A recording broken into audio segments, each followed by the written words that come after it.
Halo semuanya, balik lagi bersama gua. Minggu lalu kita lihat gimana Yuta gagal di kencan pertamanya. Karena satu kesalahan yang mungkin kelihatannya sepele. Dan jujur, gua kira ceritanya bakal sampai di situ doang. Tapi ternyata, episode 5 malah ngasih kejutan yang sama sekali nggak gua duga. Di episode kali ini, kita bakal lihat gimana seseorang bangkit setelah ditolak. Dan kenapa kadang kesempatan kedua justru datang dari arah yang nggak kita sangka. Kita flashback dikit ke momen pahit di episode sebelumnya.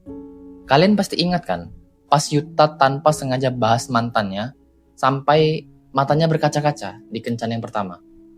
Dan malam itu juga, si cewek langsung memutuskan buat mengakhiri proses pendekatan mereka.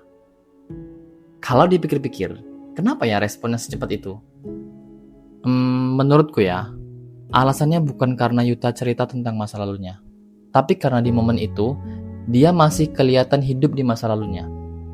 Gue sempat mikir, Yuta bakal hancur banget setelah penolakan instan itu. Tapi ternyata, ada sebuah kejutan yang dikasih. Ternyata selama ini, Yuta memang sedang mengenal dua orang sekaligus. Bukan karena dia pemain, tapi memang kayak gitu aturan main di program ini. Jadi, saat pintu yang satu tertutup, Yuta sebenarnya masih punya satu pintu lain yang masih kebuka. Seseorang bernama Kinoshita-sang. Setelah sepakat bertemu dengan Kinoshita-sang, Yuta akhirnya melakukan kencan keduanya di bulan Januari 2025. Dan saat kencan itu berlangsung, Yuta tuh kelihatan jauh lebih santai dibanding sebelumnya. Dia lebih banyak ketawa, cara ngobrolnya juga lebih lepas. Bahkan mereka sampai asik ngerencanain kencan berikutnya. Kayak ke museum lah, kayak kemana lah, gitu. Dan ini yang menarik untuk dibahas. Kadang satu pengalaman buruk memang bisa bikin kita takut, tapi kadang juga pengalaman itu justru bikin kita belajar. Si Yuta kelihatan banget belajar dari kesalahannya kemarin. Dan rasa nyaman ini pelan-pelan bikin dia makin percaya diri buat mengambil langkah yang lebih besar. Sebulan setelah kencan itu berakhir, Yuta ngerasa udah waktunya buat ngajak Kinoshita-sang ke tahap yang lebih serius. Dia pengen nembak. Tapi sebelum nembak, dia mau ngobrol dulu sama konselornya, Hata-sang. Dan Hata-sang bilang kalau peluangnya dia itu cukup besar. Tapi dia juga ngingetin satu hal yang penting. Semakin hubungan mengarah ke pernikahan, biasanya keputusan seseorang justru makin berat. Kenapa? Karena yang dipertaruhkan itu bukan cuma perasaan, tapi juga masa depan loh. Jadi ya wajar kalau jawabannya itu nggak selalu langsung iya. Kadang memang butuh proses. Dan setelah komunikasi dengan Hata-sang, setelah berpikir panjang, tibalah momen penentuannya. Dan disinilah letak tegangnya itu dimulai. Menariknya, Yuta memilih menyampaikan perasaannya sambil berjalan. Gue nggak tahu ya apakah dia itu sengaja atau enggak. Tapi menurutku, suasana kayak gitu malah justru bikin momen penting ini terasa kayak kurang romantis. Kenapa aku bisa berpikir demikian? Karena saat kita berjalan, kita itu susah buat benar-benar menatap mata orang yang kita ajak bicara. Terus, dengerin deh kalimat yang dia pakai. Dia tuh bilang kayak gini, sambil jalan, aku ada rasa tertarik sama kamu, dan aku pengen kita pacaran dengan tujuan menikah. Gimana perasaan kamu?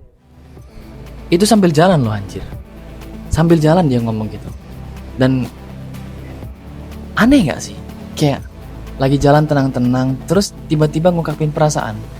Kalau aku jadi ceweknya, jadi bakal mikir kayak, anjir nih anak, haruskah di momen kayak gini gak ada momen lain kayak yang lebih romantis? Dan satu lagi, cara dia menyampaikannya itu kayak formal banget anjir.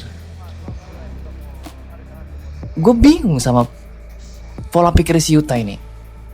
Bisa-bisanya dia tuh kayak budak korporat. Dan sesuai sama ekspektasiku, jawaban si Kinoshita-sang ini adalah sebuah penolakan halus. Dia bilang gini,